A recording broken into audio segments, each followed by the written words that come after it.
Dengan Anda membayar pajak, membayar retribusi daerah, Anda sudah berkontribusi kepada pemerintah Kota Serang untuk pembangunan dan peningkatan kesejahteraan masyarakat Kota Serang.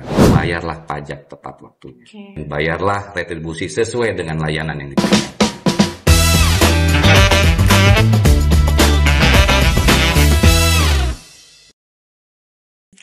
Assalamualaikum warahmatullahi wabarakatuh. Halo, apa kabar Batur Cerita? Mudah-mudahan semuanya dalam keadaan sehat ya.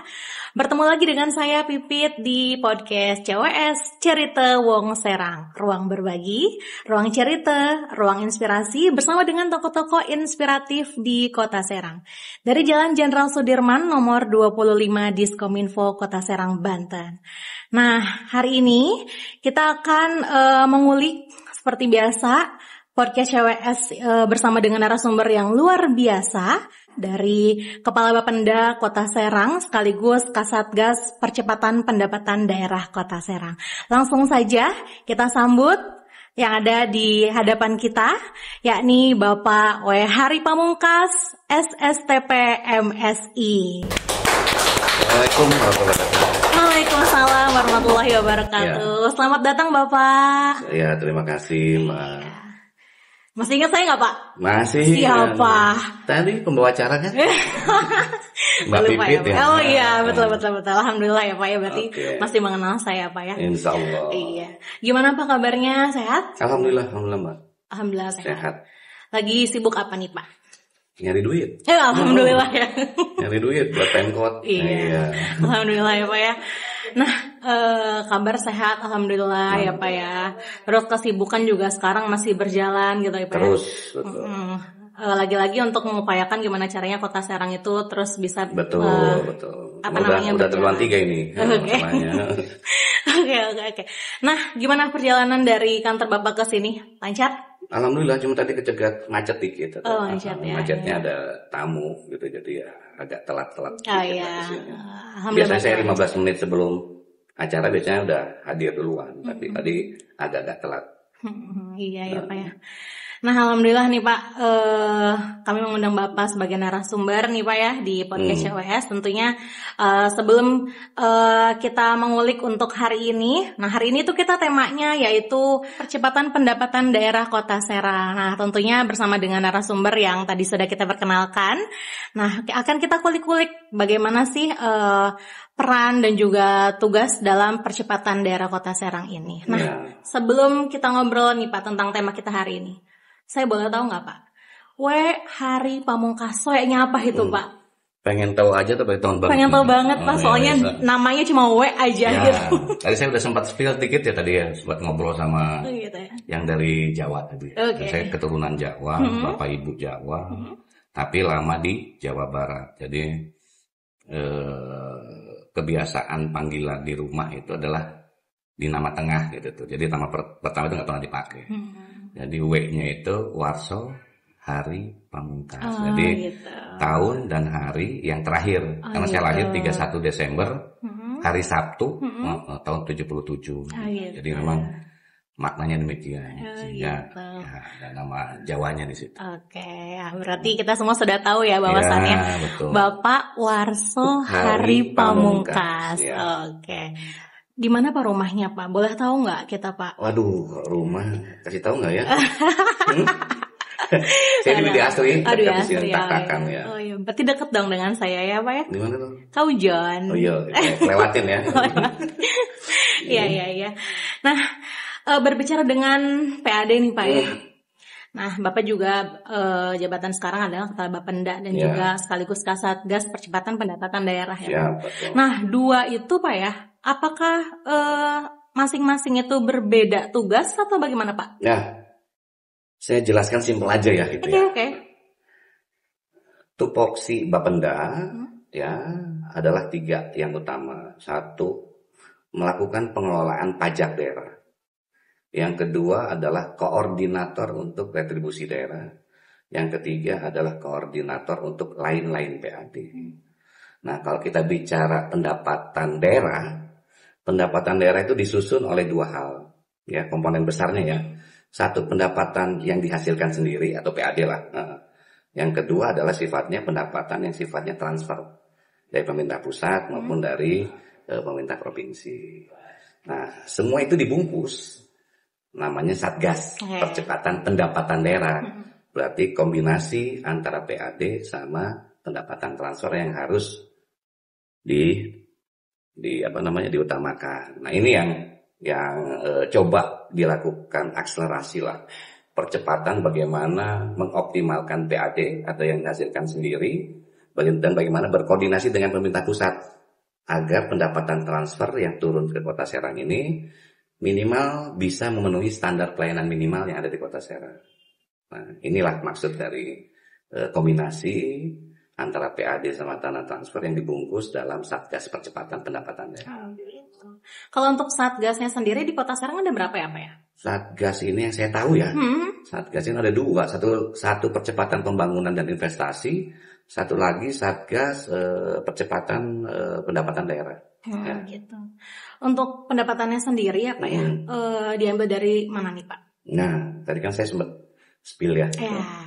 Otomatis karena memang kombinasi yang dihasilkan sendiri sama dana transfer, ya dua item itu kita optimalkan. Tapi yang paling utama adalah bagaimana meningkatkan PAD, pendapatan asli daerah ya, yang dihasilkan sendiri.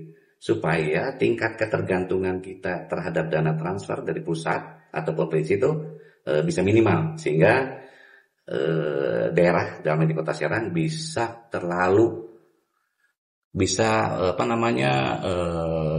berjalan atau bergerak di atas kaki sendiri, gitu ya, mampu dengan dirinya sendiri. Itu yang utama sih itu.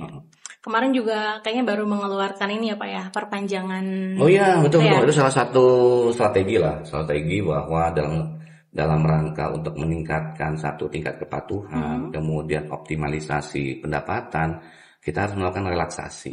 Nah, salah satu relaksasinya adalah penghapusan denda sampai dengan 31 Desember dari 1 September. Itu interupsi dari provinsi atau bagaimana? No, itu hasil memang kita melihat bahwa itu salah satu strategi untuk meningkatkan PAD sama meningkatkan tingkat kepatuhan masyarakat, khususnya wajib pajak. Oke.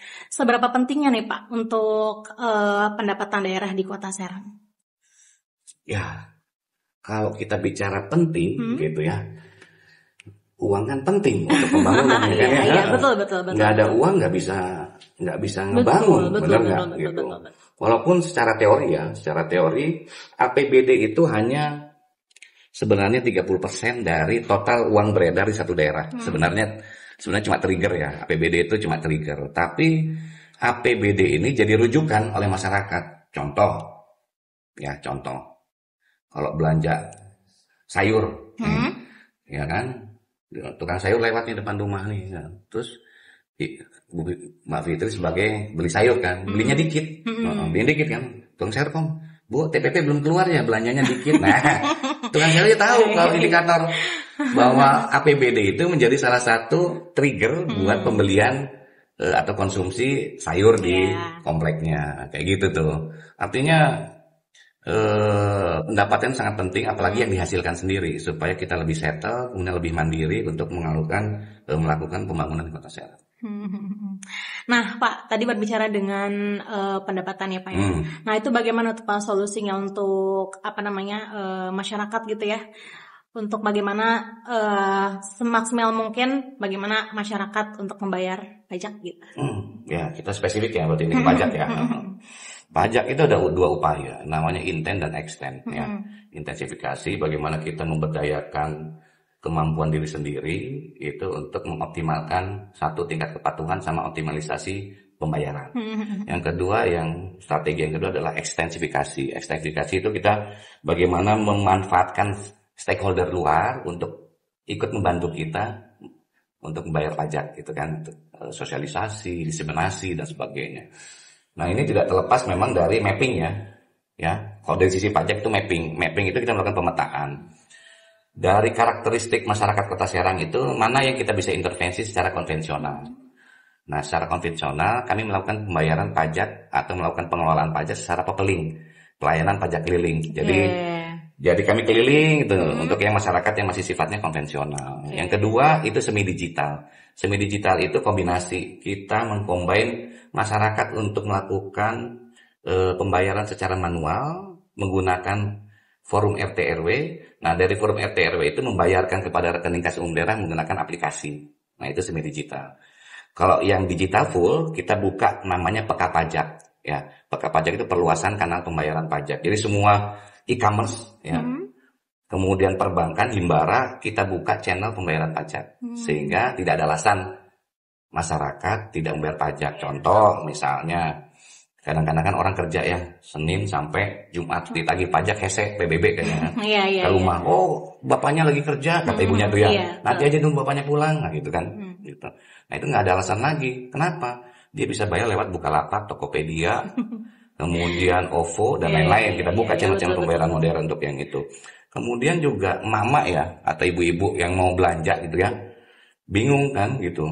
Alasan, wah saya mau lagi belanja, susah ini untuk bayar pajak. Kita siapin di dandan. Jadi beli lipstik, dia beli bedak, sekalian dia bayar pajak di dandan. Gitu tuh. Jadi kita berangkatnya dari mapping data, kemudian kita lakukan intervensi itu, sehingga satu, optimalisasi pendapatan itu bisa meningkat. Yang kedua, tingkat kepatuhan. Karena hanya Tuhan ya, sama wajib pajak yang tahu berapa penghasilan dia, berapa omset dia. Hanya itu kan. Karena pajak itu sifatnya self assessment. Masyarakat sendiri yang hitung, masyarakat sendiri yang lapor, masyarakat sendiri yang bayar. Gitu. Jadi hanya Tuhan dan WP yang tahu sebenarnya berapa omset dan penghasilan dia, ya. Gitu. Nah, bagaimana nih Pak untuk mengatasi masyarakat yang susah gitu Pak ya, maksudnya? Apakah ada batasan-batasan gitu, misalnya maksimal berapa tahun gitu?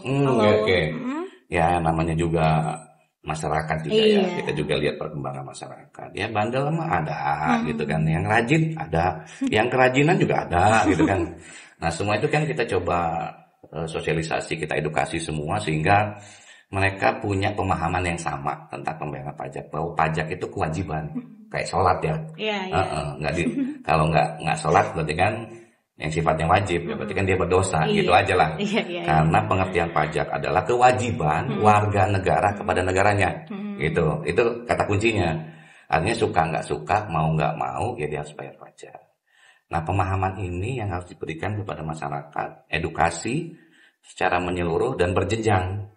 Dari tingkat sekolahan kita kasih sosialisasi, kemudian pada saat dia kuliah kita kasih sosialisasi juga, pada saat dia kerja kita kasih sosialisasi juga.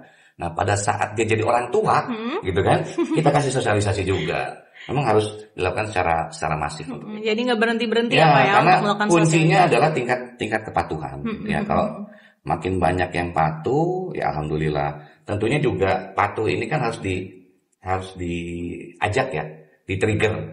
Makanya punish and reward itu kan kita lakukan. Misalnya punish tadi bilang 5 tahun nggak bayar pajak, contohnya PBB ya, 5 tahun nggak bayar pajak. Itu kita namanya kita tutup itu kita SPPT PBB-nya itu kita dapnom, daftar nominatif. Kita nggak terbitkan lagi. Itu. Setelah 5 tahun dia nggak bayar misalnya, itu kita tutup nopnya sehingga dia kalau SPPT PBB kan sekarang banyak dibutuhkan anak mau kuliah atau mau sekolah lah harus ngelampirin si SPPT. Anak terus mau melakukan pinjaman SPPT dilampirin juga, diupload. Nah, kalau mereka nggak punya dokumen ini karena ditutup kan sama Sedapnom kan, nah mereka akan membayar syaratnya bukan Dapnom kan dia harus bayar 5 tahun melunasi itu. Itu bentuk panis ya. Kemudian rewardnya kita ada bulan panutan pajak, kita ada anugerah pajak daerah, jadi kita kasih hadiah-hadiah buat wajib pajak yang tepat waktu, yang bayarnya meningkat, yang pembayaran terbesar kita kasih semua itu hadiah-hadiah, motor, kemudian TV, kulkas dan sebagainya. Artinya punish and reward itu harus berjalan di pembayaran pajak atau di sisi pendapatan sehingga mereka tingkat kepatuhannya juga meningkat. Untuk rewardnya sendiri berapa tahun itu Pak? Apa tuh? Minimal untuk dikasih reward gitu. Tadi kan saya bilang ada 3 kriteria. Yang tidak pernah nunggak atau bayar terus. Bayar terus. Yang kedua yang makin meningkat pembayarannya. Dari mulai misalnya 1 juta, tahun depannya 1,5 juta, tahun ketiganya 2 juta dan sebagainya. Itu makin meningkat secara signifikan, itu juga kami kasih hadiah. Langsung ataupun yang memang bayarnya sekaligus besar, misalnya sekaligus kewajibannya 5 miliar misalnya pajaknya dibayar sekaligus 5 miliar, itu kasih hadiah juga.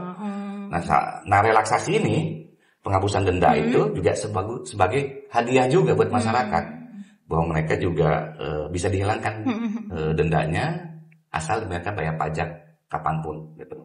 Iya. Untuk kondisi pendapatan daerah saat ini itu bagaimana Pak? Apakah sudah mencapai target? Nah, kalau kita lihat, memang saya bilang tadi sedikit mengulas ya tentang triwulannya. Karena kami kan menghitung target itu per triwulan. Triwulan 1 oke, kita melampaui target, 2 iya, ketiga juga ini kita secara akumulatif sudah mencapai 70%, 72%. Nah, tentunya kan harus dilihat bahwa pendapatan asli daerah itu kan ada pajak daerah, ada retribusi daerah, ada hasil kekayaan daerah yang dipisahkan sama lain-lain PAD. Nah ini kalau kita lihat sih masih on the track di atas 70%.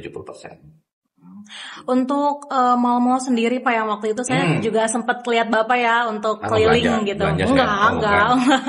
Keliling untuk meminta membayar pajak gitu ya. Iya, Pak. saya lagi pemeriksaan itu. Itu tuh yang tidak bayar berapa bulan sih Pak? Nah, gini. Jadi beberapa mall di kita itu kan ada beberapa tenan-tenan. Tenan itu kebanyakan masih di pajak resto ya, atau PBJT atas makan minum nama resminya. Nah, PBJT atas makan minum ini kita lihat karakter si manajemennya. Contoh ada satu manajemen yang misalnya biasanya franchise ya, pembayaran pajaknya itu per 3 bulan sekali. Ada yang bayar pajaknya per bulan sekali. Nah ini yang kita edukasi, kemudian kita kasih peringatan apabila mereka bayarnya lebih per 3 bulan, kan kasihan dendanya. Setiap kan masa pajak itu per bulan, masa pajak itu per bulan. Nah kalau dia bayarnya per 3 bulan, otomatis kan dia kena denda. Dendanya 1% dari nilai nominal. Nah kalau dia bayar per 3 bulan, dendanya kan 3%. Nah ini kan kasihan. Nah kita ingatkan, cobalah bayarnya secara manajemen itu per bulan.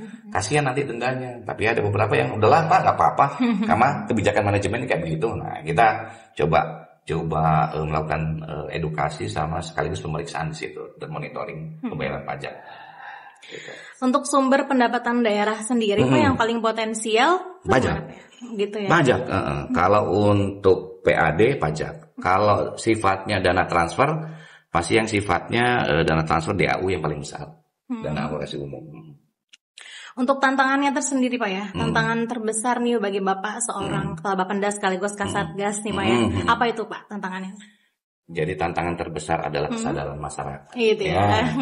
Kenapa? Karena merubah mindset, merubah pandangan itu, ibaratnya Mbak Pipit nih. Gua nggak mau bayar pajak karena PBB. Kenapa? Jalan di depan gua mau masih jelek, katanya gitu kan? Atau itu tuh pedestriannya juga nggak diurus. Nah, kayak itu ngapain gua bayar, katanya kan? Ya kan? Iya betul. Itulah bagaimana menjawab pertanyaan masyarakat. Mereka nggak mau bayar pajak karena nggak ada bukti, nggak ada bukti duit pajak gua itu jadi apa? Iya gitu betul.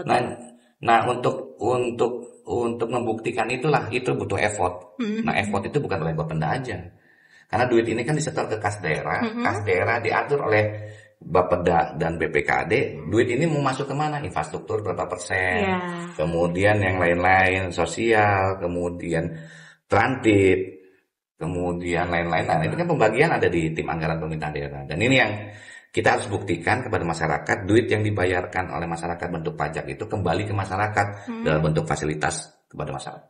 Ini yang paling sulit untuk membuktikan itu. Ya Pak, berbicara dengan tantangan ya Pak ya, Bapak sebagai Kasatgas Percepatan Pendapatan Daerah. Nah tentunya pasti ada sinergitas ya Pak ya, antar OPD. Nah itu bagaimana tuh Pak menjalankan itu semua? Iya, memang kalau jalan sendiri nggak bisa ya Mbak. Ya. Jadi memang seluruh mitra kita, stakeholder baik internal maupun eksternal juga harus kita libatkan. Pertama untuk dinas penghasil. Dinas penghasil itu OPD yang mengelola pendapatan. Itu ada 10 kurang lebih. Nah kita rutin setiap bulan sekali melakukan rapat evaluasi. Kita lihat kenapa dia target realisasinya sekian, kendala di lapangannya apa. Nah itu kita bantu untuk mereka meningkatkan terkait dengan target pendapatan dari dinasnya gitu. Contoh ada retribusi parkir, ada retribusi pasar, kemudian kebersihan dan sebagainya.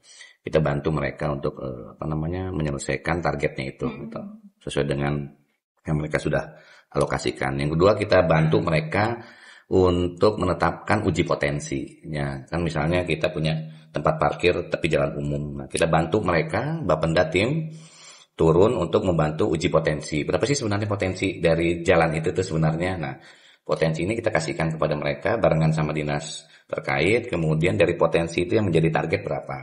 Ya kan, misalnya potensi 100 yang kita jadikan target di APBD mungkin 80% atau 90%. Nah, itu tergantung kemampuan si dinasnya untuk memungut itu. Itu dengan dinas penghasil kita lakukan hal demikian. Kemudian dari sisi regulasi kami bantu. Misalnya kita punya Perda 1 2024 tentang pajak daerah dan retribusi daerah. Kita punya Perwal 12 tentang tata cara pemungutan pajak daerah. Nah, kita bantu juga mereka untuk kita buatkan Perwal tentang tata cara pemungutan retribusi daerah. Sehingga mereka punya dasar hukum untuk memungut retribusi daerah dan yang lain. Kemudian dengan stakeholder kita lain, kita juga kerjasama pendampingan untuk pemungutan pajak. Ya, piutang pajak dengan kejaksaan. Nah, itu juga melakukan kerjasama dengan Kejaksaan Negeri selaku jaksa pengacara negara untuk bantu nagihkan piutang. Yang bandel-bandel tadi itu yang misalnya udah nunggak 5 tahun, nunggak 10 tahun. Nah, kita data itu kita serahkan ke kejaksaan yang manggil. Oh, gitu. Nanti mereka buat berita acara dan melakukan pembayaran pajak daerah melalui pendampingan dari JPN, Jaksa Pengacara Negara. Kemudian juga kita ini sedang berjalan dari tahun lalu ini kerjasama dengan KPP Pratama. Ya, KPP Pajak Pratama itu kan terkait dengan pajak pusat. Ya, jadi kita sinergiskan data, kemudian juga penagihan bareng. Ya, jadi kita tuh tim turun bareng, tim Bapenda Kota Serang sama tim KPP Pratama juga turun untuk satu sosialisasi edukasi. Yang kedua penagihan bersama. Nah, mungkin KPP menagih pajak pusat, PPH, PPN, kami nagih pajak daerah untuk yang itu. Operasinya bareng. Kemudian dengan Polres juga kita barengan waktu kemarin kerjasama untuk penertiban parkir liar dengan tim Saber Pungli. Jadi tim Saber Pungli dari Polres turun barengan sama tim dari Bapenda untuk melakukan monitoring, evaluasi terhadap praktek-praktek parkir liar di Kota Serang. Nah, itu kita bisa barengan sama mereka turun untuk itu. Nah, yang terakhir terkait dengan sinergitas juga tentunya terkait dengan itu kita kerjasama dengan BI juga ya. Nah, BI itu kan untuk percepatan elektronifikasi transaksi pemerintah daerah. Jadi bohong di era sekarang seluruh transaksi pemerintah termasuk pendapatan ini kalau mungutnya masih manual. Nah, kita dengan BI melakukan percepatan untuk elektronifikasi transaksi pemerintah daerah, baik transaksi dari sisi pendapatan maupun sisi belanja. Nah, ini yang harus kita lakukan untuk bangun sinergitas sehingga hasilnya bisa optimal, ya, optimal secara pendapatan maupun optimal secara pelayanan kepada masyarakat. Jangan sampai kita juga mungut udah kayak rentenir, mungut udah kayak debt collector, gitu. Masyarakat merasa beban, merasa terpaksa, merasa takut kalau dipungut pajak itu. Nah, kita munculkan kebersamaan itu supaya mereka merasa sadar bahwa saya itu butuh bayar pajak itu gitu. Saya butuh ada jalan yang bagus.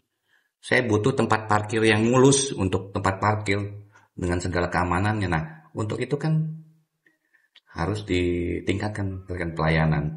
Nah, di situ nanti multiplier efeknya, pertumbuhan ekonomi tumbuh, kemudian kesejahteraan masyarakat juga bisa terpenuhi sehingga capaian visi misi kepala daerah juga bisa tercapai. Nah, berbicara dengan retribusi parkir nih Pak, saya ingin bertanya. Untuk parkir sendiri itu ada orang-orang tertentu nggak sih Pak? Misalnya yang masuk ke pajak daerah gitu ya, masuk ke daerah itu yang di pasar itu kayak gitu juga parkir-parkir kayak gitu masuk ke. Saya jelaskan sedikit tentang parkir ya, biar jelas semua. Parkir itu ada dua nih, saya gambarin nih, parkir ada dua nih ya. Satu yang sifatnya pajak, satu yang sifatnya pajak, satu sifatnya retribusi. Tapi jalan umum namanya. Retribusi TJU atau kawasan parkir khusus. Pajak itu akibat usaha. Ini makanya saya garis ini pakai kabel nih. Nah, ibaratnya median jalan nih, median jalan atau trotoar jalan. Punya usaha di sini, mos nih, punya usaha di usahanya. Nah, parkir area dalam mos ini pajak parkir. Nah, apabila yang parkirnya di tepi jalan, misalnya tepi jalan, waktu ada parkir lagi di luar tepi jalan, ini di sub, namanya retribusi tepi jalan parkir tepi jalan umum. Nah, itu bedanya. Nah, kalau pajak parkir kami yang kelola, Bapenda. Tapi kalau retribusi tepi jalan umum itu adalah pihak disub. Oh gitu, ya. Pihak disub itu boleh melakukan kerjasama pemungutan. Misalnya dia kerjasama dengan koordinator setempat atau apa sih. Yang penting seluruh potensi parkirnya bisa tertarik semua disetorkan ke kas umum daerah. Gitu. Melalui bendahara penerimaannya sih Dinas Perhubungan. Kalau kami ini ngitungnya berdasarkan omset. Kan dia pasti pihak mall atau pihak badan usaha itu kerjasama dia. Mau kerjasamanya dengan akamsi, mangga. Mau kerjasama dengan perusahaan parkir secure misalnya, mangga. Nah kami lihat omsetnya. Omset per bulan tarifnya 10% setor masuk ke kas umum daerah. Itu bedanya. Kalau ini mah per kendaraan, per konsumen. Nah, syarat mengut retribusi itu berikan pelayanan dulu. Contohnya Dinas Perhubungan nyiapin tempat parkir, nyiapin petugas parkir, marka jalan dan sebagainya, baru dia boleh mengut. Nah, kalau kami tanpa harus memberikan kompensasi langsung kepada masyarakat, itu boleh mengut langsung. Melalui omset sih perusahaan yang mengelola di situ. Itu bedanya pajak dengan retribusi parkir. Terima kasih Pak. Sengaja nih saya pagi hari segini. Siap. Jelas. Iya, karena saya juga jujur Pak belum tahu tuh Pak. Ini sebenarnya retribusi sama pajak tuh bedanya apa gitu kan.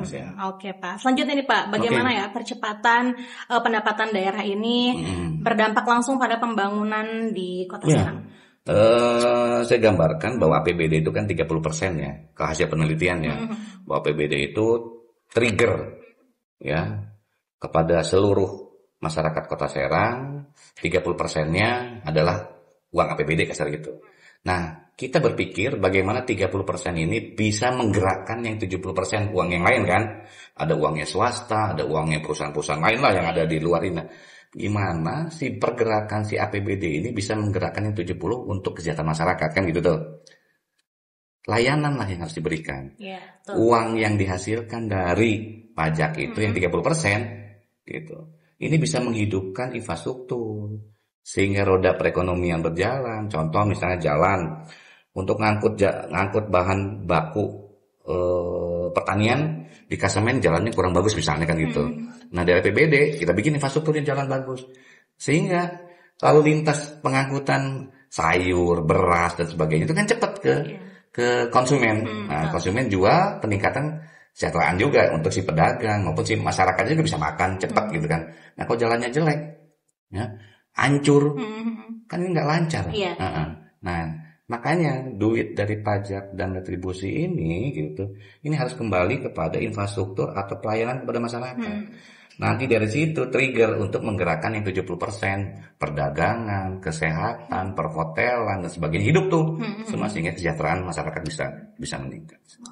Untuk target dari Bapak sendiri ya, target pendek ataupun target panjang apa saja sih? Ya, tentunya gini, kalau dari skala keilmuan ya atau akademisnya daerah yang maju itu atau sedang menuju tinggi itu apabila komposisi PAD-nya itu bisa melebihi dari 30% ya, 30% dari APBD itu. Nah, kita sekarang posisi di 24%. Nah, artinya masih ada 6-7% yang harus saya tingkatkan dari sisi PAD sehingga bisa dikatakan mempunyai kemandirian yang cukup ya, cukup buat pemerintah Kota Serang, nggak terlalu banyak tergantung di dana pusat. Syukur-syukur bisa jadi 40 atau 50% dari total APBD yang ada. Nah ini yang menjadi challenge lah buat saya, bagaimana meningkatkan PAD sehingga bisa memberikan kontribusi yang positif terhadap APBD di Kota Serang. Oke, terakhir nih Pak ya, pertanyaan terakhir. Nah, bagaimana sih Pak untuk pesan Bapak kepada masyarakat untuk sama-sama kita mendukung percepatan pendapatan daerah ini? Ya, tentunya saya berpesan kepada seluruh masyarakat Kota Serang dalam hal ini yang menjadi wajib pajak, kemudian yang menjadi wajib retribusi, bahwa Anda adalah pahlawan pembangunan Kota Serang. Ya, dengan Anda membayar pajak, Anda membayar retribusi daerah, Anda sudah berkontribusi kepada pemerintah Kota Serang untuk pembangunan dan peningkatan kesejahteraan masyarakat Kota Serang. Sehingga bayarlah pajak tepat waktunya. Kemudian bayarlah retribusi sesuai dengan layanan yang diberikan. Terima kasih, itu saja ya pada masyarakat Kota Serang. Oke, terima kasih Bapak untuk kehadirannya hari ini. Nah, jadi Batur Cerita kita jadi lebih paham ya bahwa pendapatan asli daerah itu atau PAD bukan hanya soal angka aja ya Pak ya, tapi juga tentang bagaimana daerah bisa mandiri, membangun dan memberikan pelayanan terbaik untuk masyarakat. Betul. Nah, Pak, sebelum kita tutup nih Pak ya, saya punya kenang-kenangan sedikit untuk Bapak. Oke.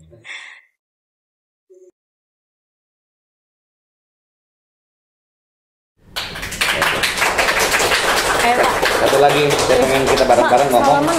Kita bareng-bareng ngomong gini nanti. Ya, sambil salaman ya. Okay. Ya. Pajak kita, guna kita. Ya. Oke. 1, 2, 3. Pajak kita, guna kita. Ini dia. Ya. Oke. Ya.